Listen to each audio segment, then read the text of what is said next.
Hello everyone and welcome. It has been a crazy time for Zelda fans as of late. So many new Zelda games being confirmed, leaked, rumored, and teased. So naturally, fans have been asking which games are confirmed and which are just rumors. What makes it worse are the April Fool's pranks put on by IGN and others, which tricked many fans into believing that unconfirmed games were actually coming. With all of this going on, it's easy to see how this misunderstanding has been going around. So today, just as we do in all of our videos, we're going to give you the truth and try to clear up some of the misunderstanding and confusion, starting with the confirmed Zelda games. At the time this video is being made, we have 4 or possibly even 5 confirmed Zelda games coming. Yes, that sounds like a lot, but it's the truth. Many others are rumored, some have been leaked, some have been hinted at by Nintendo, but as of right now, only 4 or 5 are confirmed.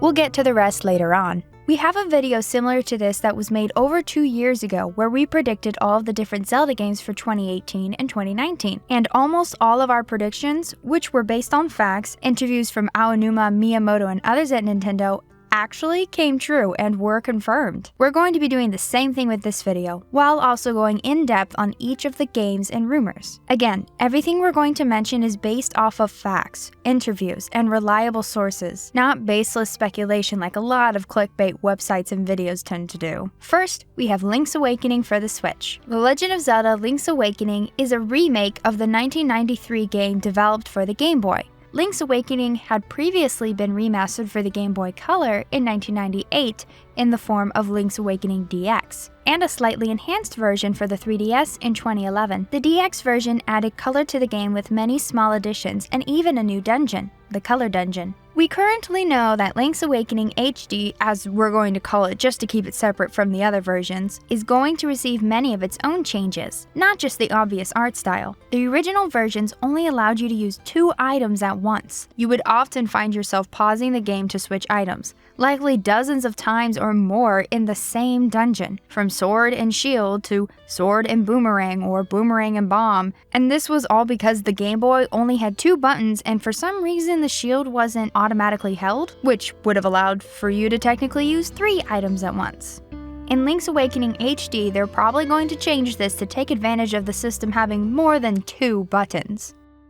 Our second confirmed Zelda game is the spin-off Cadence of Hyrule, Crypt of the Necrodancer featuring The Legend of Zelda, which we're just going to call Cadence of Hyrule for short. Cadence of Hyrule was developed by Brace Yourself Games and being published by Nintendo everywhere except Japan, where it's being published by Spike Chunsoft. Releasing in 2019, it is a roguelike rhythm single-player game, though it would be amazing if it was an online multiplayer game. It is the second game in the Crypt of the Necrodancer series. Link, Zelda, and Cadence are all playable characters. It takes place in Hyrule and looks great. Sadly, the dungeons are procedurally generated, meaning the design and layout of the dungeons are randomly generated. One of the best things about the Zelda series is the creativity of the dungeons. From the music, puzzles, enemies, items, bosses, and everything found inside. The Zelda series is known for having some of the best dungeons and puzzles of any franchise. So having the layout and all the dungeons be randomly generated, it kind of takes away a lot of what makes Zelda,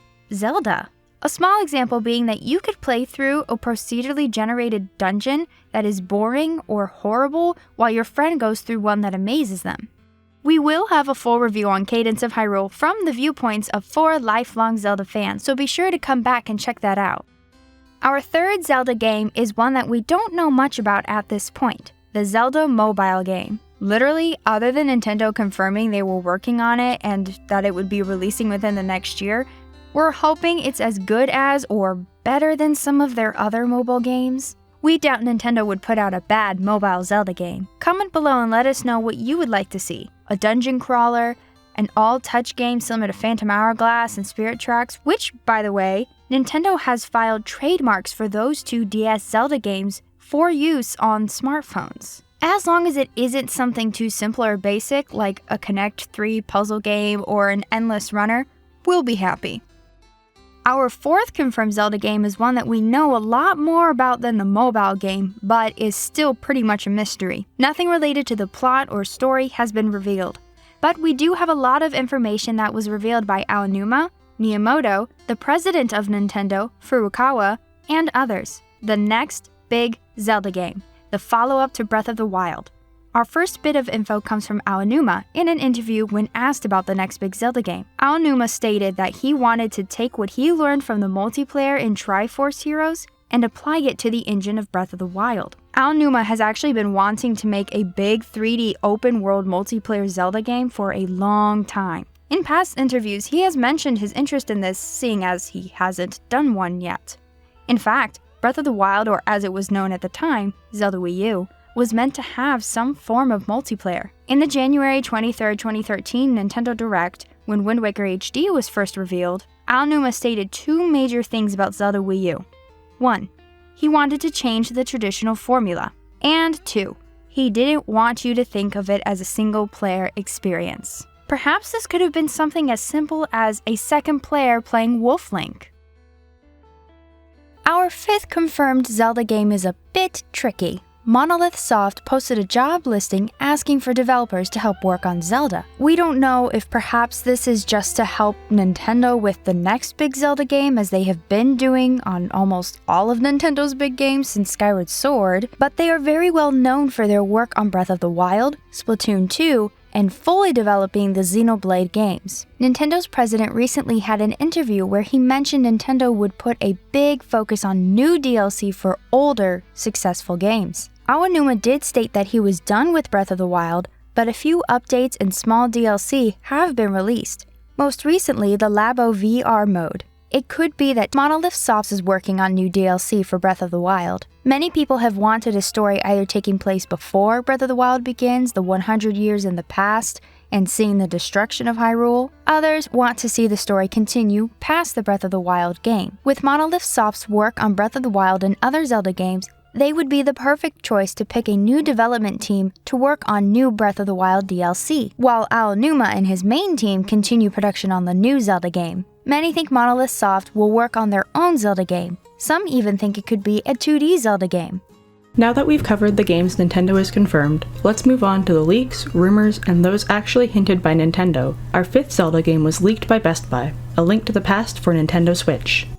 A Link to the Past had a listing pop up alongside the Metroid Prime trilogy and Persona 5. Now, some people have asked us how we know this listing wasn't mistakenly put up instead of Link's Awakening, or how we know this isn't the original A Link to the Past instead of a remake. Well, both answers are simple and can actually be solved with basic common sense. Link's Awakening has its own listing in Best Buy's database.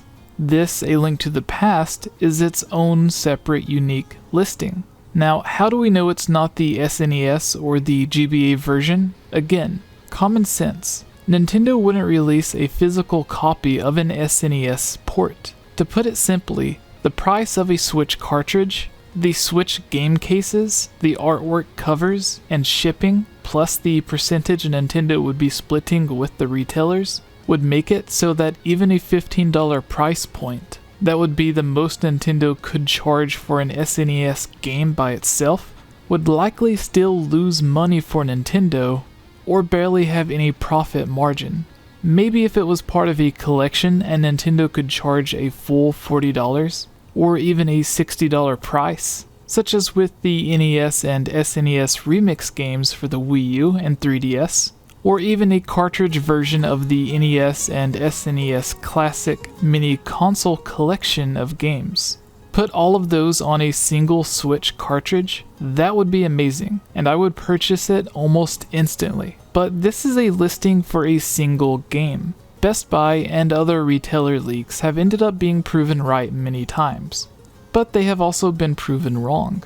And in the case that they were right, and the leaks were legitimate, the retailers have even been, let's call it, punished by certain publishers in the past for leaking games early. Next, let's move on to the game hinted by Nintendo and other studios. These are games or possible games that were actually teased or hinted in interviews or announcements. First, we have Skyward Sword HD. The Legend of Zelda series producer Eiji Aonuma recently made some comments during a concert in Osaka, Japan, that has fans believing a possible Skyward Sword Switch release is on the way. Several concert goers live tweeted these comments during the show, according to Siliconera, detailing an exchange between Aonuma and concert MC Shimamura. The actress who voiced Zelda in Skyward Sword and Breath of the Wild, at one point during the performance, Shimamura reportedly said, "It definitely makes you want to play Skyward Sword again, if only they released on Switch." Aonuma later appeared on stage for a talk, which Shimamura opened by saying, "I'd like to ask about secrets behind Breath of the Wild. Are you sure you don't want to ask about a Switch version of Skyward Sword?" Who would make it? Well, probably Tantalus. During an interview, Tantalus stated that they were working on multiple Nintendo Switch games, none of which have been announced or released at this point. Tantalus is the developer for the remake of Twilight Princess HD on the Nintendo Wii U. Tantalus is also basically a port house. They only work on remakes and ports. If Tantalus has already remade a Zelda game, Twilight Princess, which was received well, then one can infer. Even adding in new features and making multiple changes to the game, which Nintendo and Aonuma enjoyed, and they are now working on several unannounced remakes or ports. With Skyward Sword being hinted and teased by Nintendo, it's most likely that Tantalus, with their recent experience with remaking or remastering Zelda, they would be the ones Nintendo would have working on. This brings us to two rumored Zelda games which fit in with Skyward Sword: Wind Waker HD and Twilight Princess HD. Since Tantalus is the one who made Twilight Princess HD, it's obvious that they would also be the ones to port it. Wind Waker HD, though made by Nintendo, would likely be ported by Tantalus. Yes, this sounds like a lot, but Tantalus did say that they were working on several remakes or ports for Nintendo Switch, and they don't have to be working on all of them at once. Skyward Sword would take the most work, but Wind Waker HD and Twilight Princess HD could be a simple port, just as many other games from Wii U that have been quickly ported to the Switch. We also have statements from people well known in the gaming industry who have been correct many times before that Twilight Princess HD and Wind Waker HD are coming. Next, we have Grezzo. Grezzo, who is responsible for Ocarina of Time 3D, Four Swords Anniversary Edition for 3DS, Majora's Mask 3D, Triforce Heroes, and a few other games, and most recently Luigi's Mansion. With their history of remaking and porting Zelda games and their job listing to hire developers to help them make a legend, it leads many to think the rumors of an Ocarina of Time HD come from Grezzo. If Ocarina of Time HD does get released, it is almost obvious that Majora's Mask HD would soon follow, just as it did on the Nintendo 64 and the Nintendo 3DS. Hey everyone, it's me again, Elia Rose. I just wanted to say thank you so much for watching this video. And you know what? If you're a fan of videos like this, you should totally subscribe and give this video a like and comment below to let us know what type of videos you would like to see us create in the future. And if you would really like to support all of us here at the GameOverJesse channel, please consider purchasing a GameOverJesse t-shirt or becoming a Patreon at patreon.com/GameOverJesse, where you can receive many rewards, such as getting shoutouts, having any topic or theory that you select discussed on the podcast or made into its own video, having your question answered, joining on as a guest on the podcast, and playing with us during our Twitch live streams at twitch.tv/GameOverJesse, and much more.